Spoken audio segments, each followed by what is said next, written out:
Hello friends, welcome to math Brijendra coaching centre. दोस्तों, जैसा कि आप सभी को पता है कि हम एमपी फॉरेस्ट गार्ड के लिए टॉप 15 क्वेश्चन साइंस के जो पिछले पेपर में पूछे गए फ्रेंड्स, उनका प्रैक्टिस सेट चला रहे हैं। ये पार्ट नंबर 41 है फ्रेंड्स। 40 तक अपलोड हो चुका है। अगर आप लोग अभी तक नहीं देखे हैं तो इसी वीडियो के डिस्क्रिप्शन में चले जाइए, आपको मध्य प्रदेश वनरक्षक के नाम से प्लेलिस्ट का लिंक मिल जाएगा।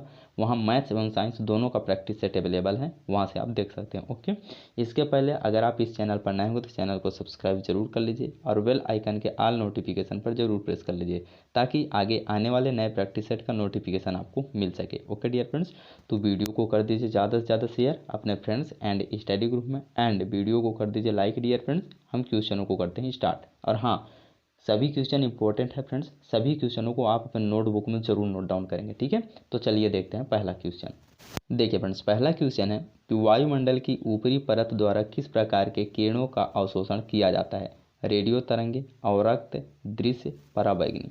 तो इसका आंसर बनेगा फ्रेंड्स ऑप्शन नंबर बी, अवरक्त किरण है। ठीक है, अब वायुमंडल में कितने परत होते हैं फ्रेंड्स? देखिए, क्षोभ मंडल, समताप मंडल, मध्य मंडल, आयन मंडल, बहिर्मंडल। ठीक है, अब मैं आपसे पूछूं फ्रेंड्स कि ओजोन परत किस मंडल में पाया जाता है, तो आप क्या लिखेंगे?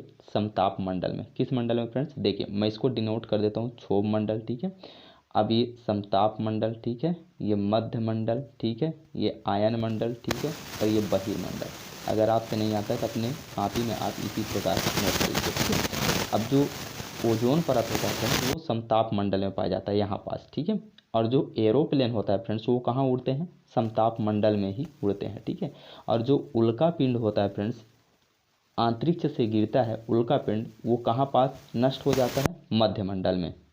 और जो रेडियो तरंगे होते हैं फ्रेंड्स, वो कहाँ मतलब किस मंडल से परिवर्तित होकर के आते हैं? वो आयन मंडल से परिवर्तित होते हैं। ठीक है, जो रेडियो तरंगे होते हैं। ठीक है, तो ये सभी फैक्ट्स आप अपने कॉपी में नोट डाउन जरूर कर लेंगे। ओके डियर फ्रेंड्स, अब देखेंगे अगला प्रश्न। देखिए फ्रेंड्स, नेक्स्ट क्वेश्चन है और टॉप क्लास क्वेश्चन है। फेन फ्लावन प्रक्रम का प्रयोग किसके धातु कर्म के लिए किया जाता है?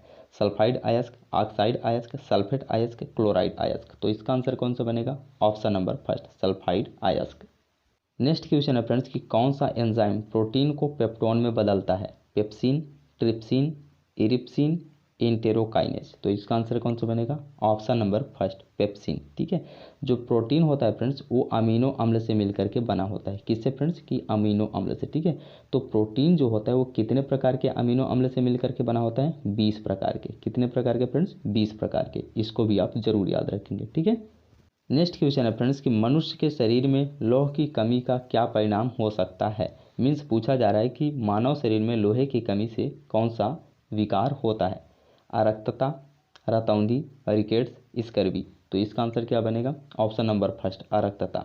यह अरक्तता रोग जिसको हो जाता है फ्रेंड्स, उसका जिस भी बॉडी के जिस भी जगह पर अगर चोट लगती है तो वहाँ पास ब्लड का जो फ्लो होता है वहाँ पास मतलब क्लॉटिंग नहीं हो पाता है। ठीक है, कंटिन्यूसली ब्लड निकलता रहता है, यह अरक्तता कहलाती है। ठीक है, अब देखिए, जो लौह है फ्रेंड्स, वो सबसे ज़्यादा मात्रा में कहाँ से मिलता है मानव शरीर में? हरी सब्जियों से।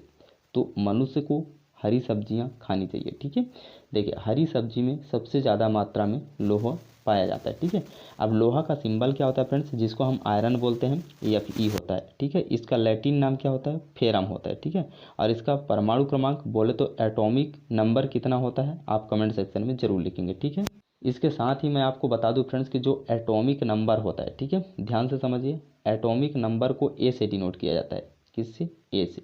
लेकिन जो एटॉमिक मास होता है, जिसको हम क्या बोलते हैं? परमाणु द्रव्यमान या परमाणु भार, उसको किससे डिनोट किया जाता है? जेड से। तो आपको केमिस्ट्री का 2 सवाल भी मैं यहाँ बता दिया। ठीक है, अब देखेंगे अगला प्रश्न। देखिए फ्रेंड्स, नेक्स्ट क्वेश्चन है कि हीमोफीलिया का संबंध प्रायः किसके साथ रहता है? श्रमिकों, खनिकों, खिलाड़ियों, राज परिवारों।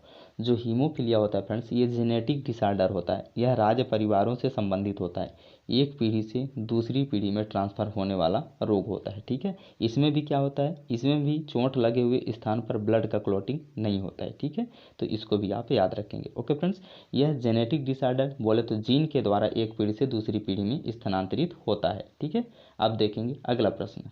देखिए फ्रेंड्स, नेक्स्ट क्वेश्चन है कि मानव का सामान्य रक्तदाब कितना होता है? 80/120 mmHg, 90/120 mmHg, 120/160 mmHg, 85/160 mmHg।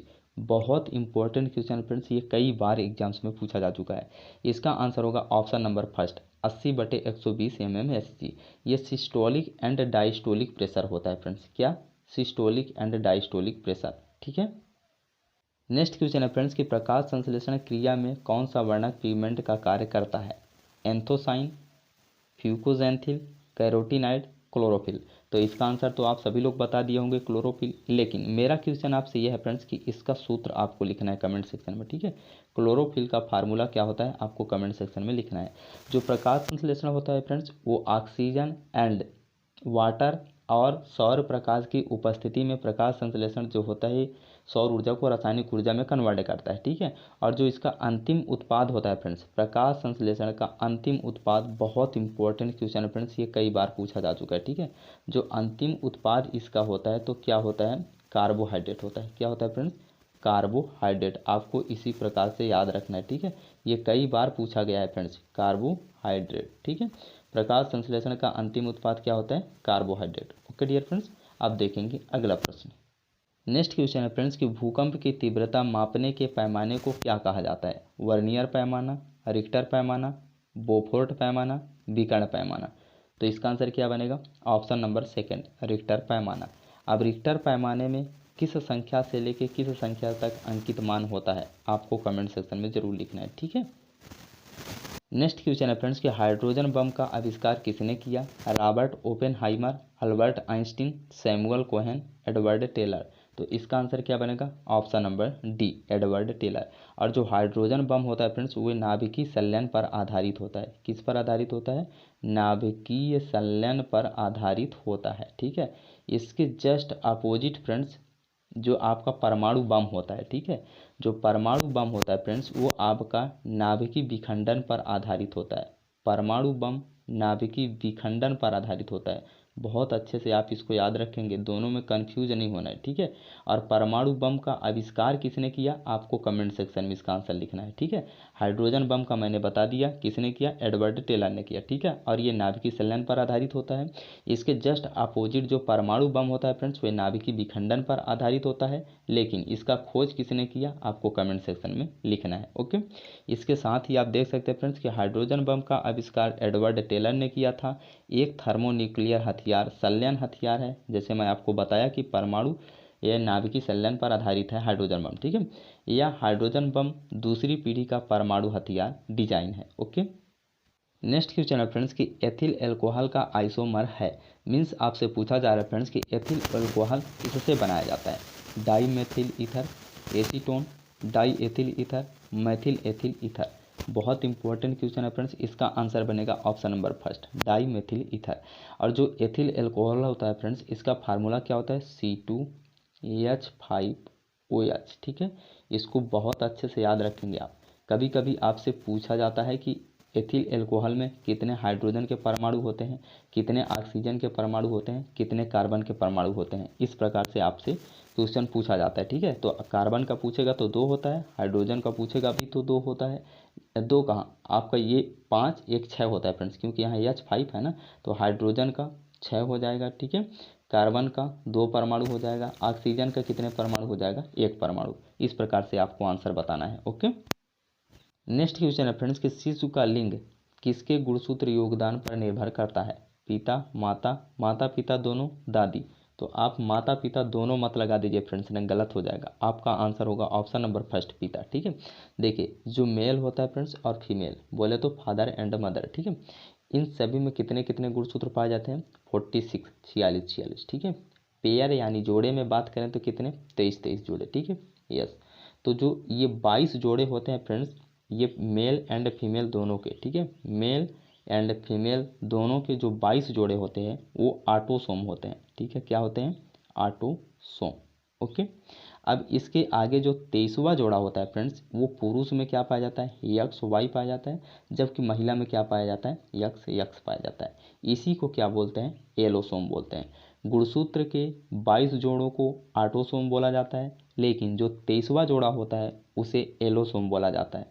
बहुत इंपॉर्टेंट क्वेश्चन फ्रेंड्स, यहाँ से भी क्वेश्चन पूछा जाता है, ठीक है। और जो आपका यही वायु गुणसूत्र होता है फ्रेंड्स, इसी से आपका निर्धारण किया जाता है या निर्धारित किया जाता है कि जन्म लेने वाला शिशु मेल होगा या फीमेल होगा। ओके, तो आप इसको भी याद रखेंगे, ठीक है फ्रेंड्स। देखिए फ्रेंड्स, नेक्स्ट क्वेश्चन है कि ब्रायोफिल्म में कायिक प्रवर्धन किसके माध्यम से होता है?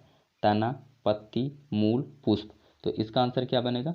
ऑप्शन नंबर सेकेंड, पत्ती के द्वारा होता है।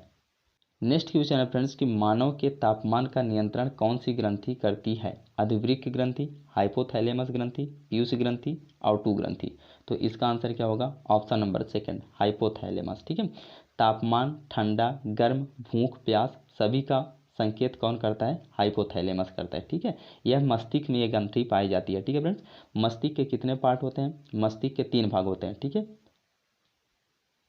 अग्र मस्तिष्क, मध्य मस्तिष्क, पश्च मस्तिष्क। तो आपको आंसर ये बताना है फ्रेंड्स कि जो हाइपोथैलेमस होता है वह अग्र मस्तिष्क में पाया जाता है कि मध्य मस्तिष्क में पाया जाता है कि पश्च मस्तिष्क में पाया जाता है। ये आपका ये क्वेश्चन बन गया, ठीक है। अब देखेंगे अगला प्रश्न। नेक्स्ट क्वेश्चन है फ्रेंड्स कि प्रकाशिक तंतु का प्रयोग निम्नलिखित में से किसके लिए किया जाता है? बुनाई के लिए, वाद्य यंत्र के लिए, आँख की शल्य क्रिया के लिए, संचार सेवा के लिए। तो इसका आंसर तो हो जाएगा फ्रेंड्स ऑप्शन नंबर डी, संचार सेवा के लिए। लेकिन जो ये प्रकाशी तंतु होता है फ्रेंड्स, ये किस क्रिया पर आधारित होता है? टोटल इंटरनल रिफ्लेक्शन, बोले तो पूर्ण आंतरिक परिवर्तन की क्रिया पर आधारित होता है। क्या फ्रेंड्स? पूर्ण आंतरिक परावर्तन, इसको भी आप जरूर याद रखेंगे, बहुत एग्जाम में ये पूछा जाता है, ठीक है।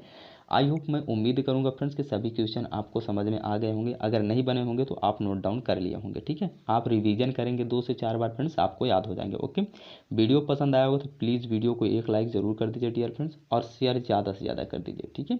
और चैनल पर नए होंगे तो चैनल को सब्सक्राइब करने के लिए आप सभी को दिल से आभार। Okay dear friends, take care, love you. मिलते हैं अगले प्रैक्टिस सेट के साथ। वीडियो देखने के लिए आप सभी को धन्यवाद।